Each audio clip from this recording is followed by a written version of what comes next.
Pursuit of Wisdom. This is part 2, where I focus partly on Islam versus Christianity. My granddaughter asked me, "Grandpa, why do you write these books?" And I said, "I'm very concerned about your generation and the future generation of all children. That's the primary reason." So I went on a trip in 2008 to Israel to study Christianity and Arab Muslims. My attitude changed significantly when I visited Christ's tomb, the Holy Sepulchre in Jerusalem. When I arrived, the room was small. It was like a big closet. There were no towels in the bathroom. The light didn't work. I was frustrated, tired, cold. By the way, we had about half a foot of snow in Jerusalem in 2008, and nobody spoke English.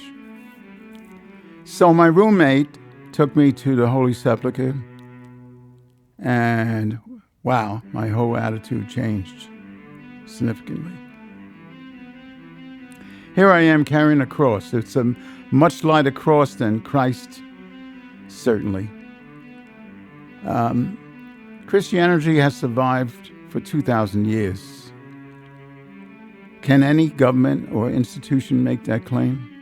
I don't think so.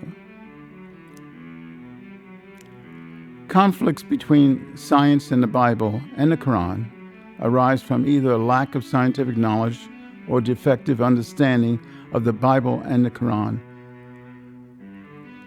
Autocrats mostly cause wars against each other, not democratic nations. The philosophy of Aristotle and Thomas Aquinas. Small errors in the beginning cause big errors later on, Aristotle said. Thomas Aquinas said, like an arrow aimed at a target which didn't consider the wind. These are some of the early, most significant philosophers and theologians. So we begin with faith and philosophy. Philosophy is love of wisdom. We have the pure sciences, truth as truth, applied sciences, truth in action, and physics, biology, math, logic, ethics, the arts, etc. There are many fields of science. All flow from faith and philosophy. We should only respect religions that promote peace and love of neighbor. We've had very bad ideologies and philosophies in the 20th century, such as fascism, Nazism, communism. In this century, we have secular progressiveness and socialism and radical Islam. Now, most Muslims are peaceful, conservative families. So I'm talking here about radical Islam. So if a religion wants to kill you, you don't have to respect that religion, right? So here's some numbers. There's over 2 billion Christians. The Muslims are catching up. There's about 1.5 billion Muslims, and then Hindus and Buddhists. Of the 7 billion people in the world, based on UN surveys, Asians represent 60%, Europeans are 20%, Africans 9%, and 15% come from the Americas. About 70% are non-white. Why are 30,000 plus Christian denominations exist? The reason, in my view, is that many want a church that supports their morality, their lifestyle. It's like shopping at a mall for a church that fits your needs. It's crazy. Let's talk a little bit about Islam. Baghdad was the intellectual center of the world between 800 and 1100 AD until about the 12th century. In Arabic, Muslim means submission to the will of Allah. The 5 pillars of Islamic religious belief and obligations are: 1, admission there is no God but one God, and Muhammad was his last prophet and messenger. Well, Christians believe in the same thing. There's only one God. But we say there are 3 personas within one God. And we have many, many prophets. Daily prayers 5 times a day facing Mecca. Now, many Christians pray at least once or twice a day. They should pray more often. The payment of alms, tax for the poor. We give to the Christians, give to the poor. Fasting during Ramadan. Well, we fast certainly before Easter. There's 40 days of fasting. And a pilgrimage to Mecca if it's financially possible. By the 12th century, Arab leaders declared that all science was the work of the devil. And thereafter, there was nearly 1,000 years of ignorance.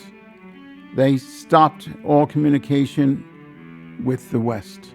They were concerned about the influence of Western ideas on Islam. Muslims have made numerous contributions to humanity. Here's a list of a few, especially in the area of surgery and practices. We must credit Islam for these important contributions to human development. Continuing with their contributions, they were the greatest astronomers. They came up with algebra and algorithms. Numerics were created by India. And there was one Nobel Prize winner so far in 1979. So the 9th to the 12th century was the golden age of learning in Baghdad. Unfortunately, it abruptly ended. Here's some dedicated Muslims praying. I think that's 5th Avenue, New York, down Midtown. Of course, they're blocking the traffic. The Quran was produced by the 3rd Caliphate in 651 AD, after Muhammad's death. And as we know, he was not able to read or write. How many Muslims can read the Quran in Arabic today? About 80 to 90% of Muslims don't understand Arabic. They depend on the imams and ayatollahs to give them the meaning of the Quran. Here's a breakdown of the Islamic world. About 1.6 billion of them. Sunnis represent 85%. The Shia are 15%. The Shia are mostly in Iran. The Taliban is less than 1/10 of 1% of the Sunnis. The major problem with the Sunni children are taught in Saudi Arabia and other countries in their schools to hate non-Muslims. Wahhabism, which represents about 25% of the Sunnis, teach this to young children as young as 6 years old. And of course, the Sunnis and Shia kill each other over purity. It's about orthodoxy and political control. So if militant Islam is the problem, I say to you, moderate Islam is the solution. Here's some facts. Muhammad couldn't read or write. No historical documents exist about the early Quran. It was written in 741 based on the notes that people scribbled when listening to Muhammad. No single authority discerns the meaning of the Quran. And Islam is about fear of God. And in Christianity, we believe that God is a God of love. He loves his creation. There's also no free will. All is predestination. Islam does not support universal human rights. In contrast, Jewish Old Testament and Christian New Testament contains well-documented historical papers that go back 4,000 years. So the Old Testament was finished 400 years before the birth of Christ. The New Testament was finished 90 years after the resurrection of Christ. The full canon of the Bible was accepted by the bishops in 382 AD. And the question is, if we need the Supreme Court to interpret our Constitution, don't we need someone of authority to interpret Scripture? Of course we do. So God gave the authority to Peter and Paul to teach the true meaning of His Word, His Gospels. The Summa Theologica by Thomas Aquinas is one of the books I read when I was a young man. In the 13th century, the qualities of God and reasonable proofs were summarized by Thomas Aquinas. His 4 ideas were change, efficient cause, necessity, goodness, order, and intelligence. Our world contains goodness and evil. Everything in the universe has order. Things cannot act by themselves as an end unless there is intelligence guiding them. So these are the key principles.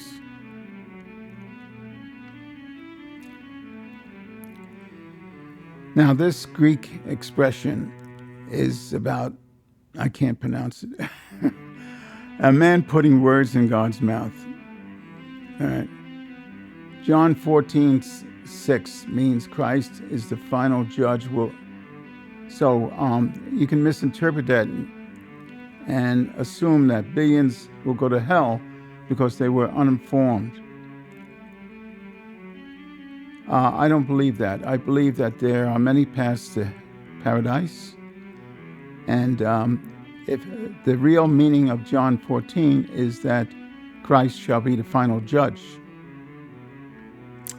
Mohammed and Wahhabism teaching is based on laws that existed with Moses nearly 4,000 years ago. The 612 or 13 laws. An eye for an eye, for example, stoning of homosexuals and adultery, killing a child who happens to curse his parents, etc., etc. These are very outdated, crazy laws, mostly based on Moses. Now, Moses at that time needed some strong laws to control the society. So let's talk about the reasons for Islamic expansion. Well, first of all, Islam is a very simple religion to understand and appreciate, and you don't have to be able to read the Quran. There's only 5 principles, as I stated earlier. Now, one of the other factors that's causing the rise in Islam and decline in Christian churches and schools is the scandals. Also, Western negative role models, TV, movies, government, social media, lots of sex and violence. The decay of Western culture and moral values, especially among our youth. And a very important factor, apostasy. So in Islam, once you are there, you dare not quit because it's off with your head. All who leave the Islamic faith are subject to death. Isn't it time for an Islamic reformation? Now let's look at some statistics about the Catholic Church. We can see that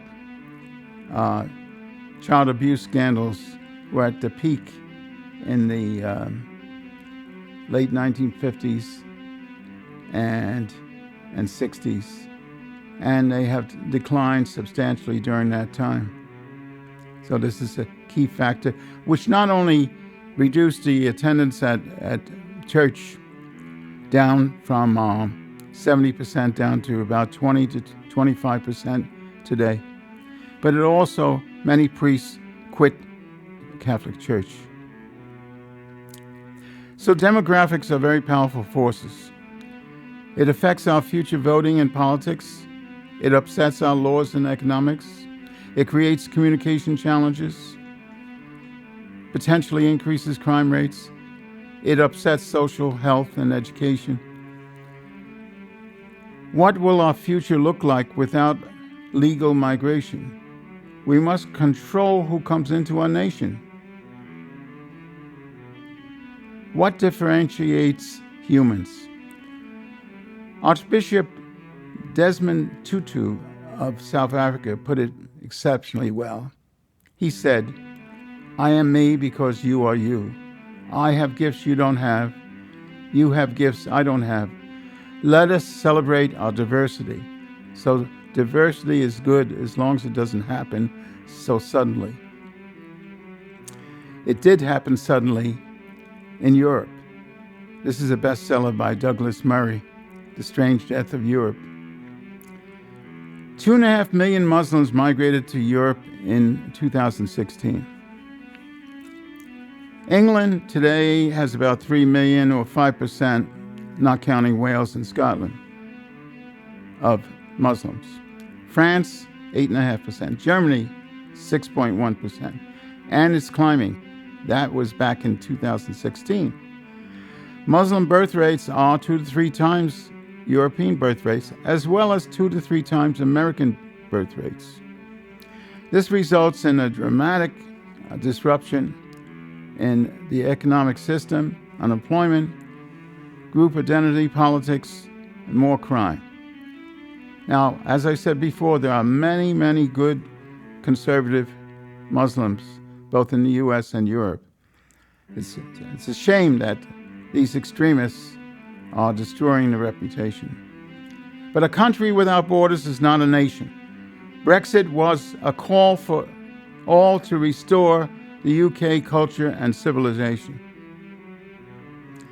Here's some population trends in the U.S. We went from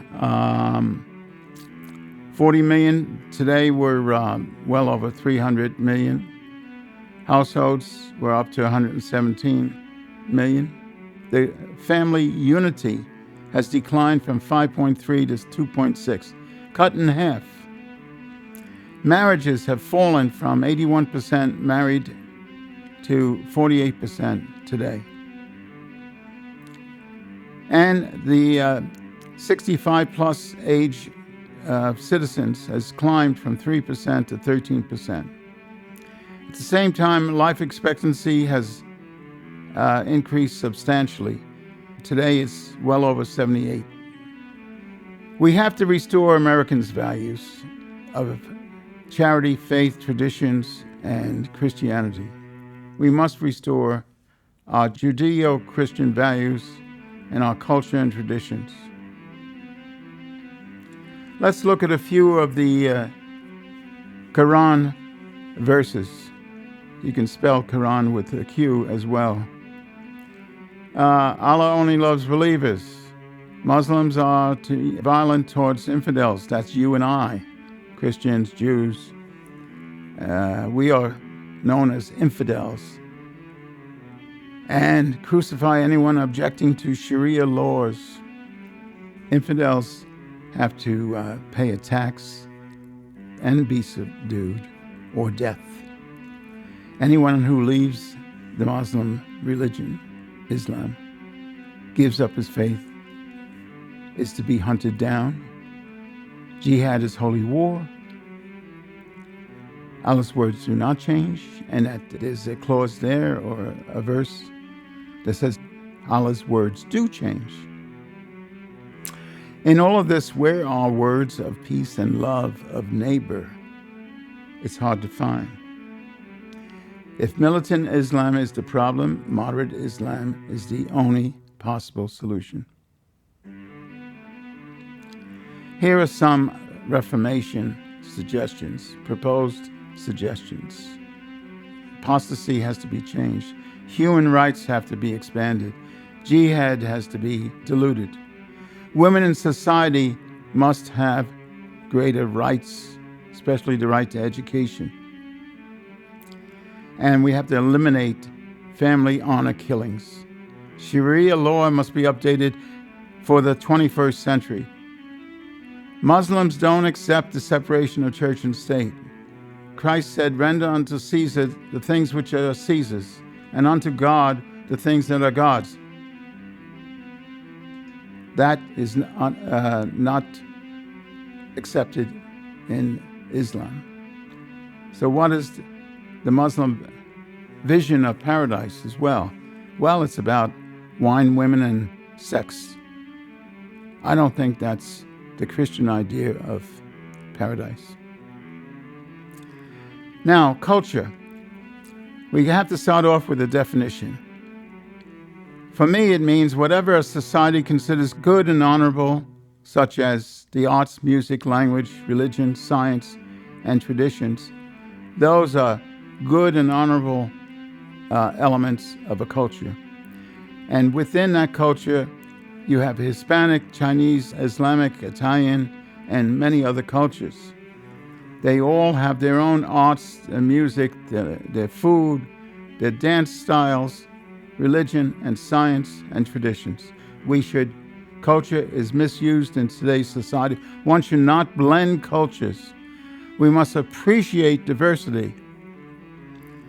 It's like making a stew, and you put everything into the stew and you blend it together, and what kind of a taste do you have? It's not good to blend cultures.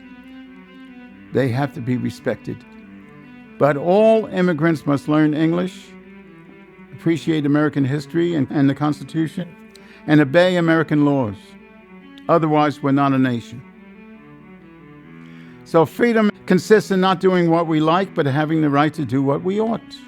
Science can purify religion from error and superstition. Religion can purify science from idolatry and false absolutes. Social justice cannot be attained by violence. Violence kills what it intends to obtain. These words came from words of wisdom from Saint Pope John Paul II. The only way to solve the Islamic conflict between Sunni and Shia and Christians and Jews is to organize a worldwide conference of all Islamic scholars involved in this conflict with the goal of reforming Islamic teaching. Christianity and Islam are not compatible. They will never be compatible in a theological sense. However, hate is never an invitation to dialogue. How do we know God? By the beauty and wonder of His creation, by His revealed word in Holy Scripture, by His fulfilled prophecies. 99% of those have been fulfilled. By His witnesses, the original apostles, the martyrs, which are the seeds of the church, the saints, and by reason and faith, not by blind faith. So I won't get into this, but there are 4 divisions of theology, and there are 4 topics of theology. There's dogmatic theology, eccentric, moral, mystical, and 4 topics of theology: biblical, historical, systematic, and practical. Theology is the science of God. Muslims, brothers and sisters, accept some of what Moses and Christ taught. It's similar to math. They may not have the correct answer, but they come close to the truth. So, Pursuit of Wisdom summarizes the best ideas from the world's leading scholars, about 75 to 85 of them. Provides a dialogue on the key issues, offers many charts and images to assist my readers, compares Christianity to Islam and other faiths, and proposes. I don't tell you what to do, I propose the meaning of life. I've only presented a very small glimpse into my 10 chapters. You can order this book from Lightfire Publishing. My book is now available also from Amazon. Thank you for your attention.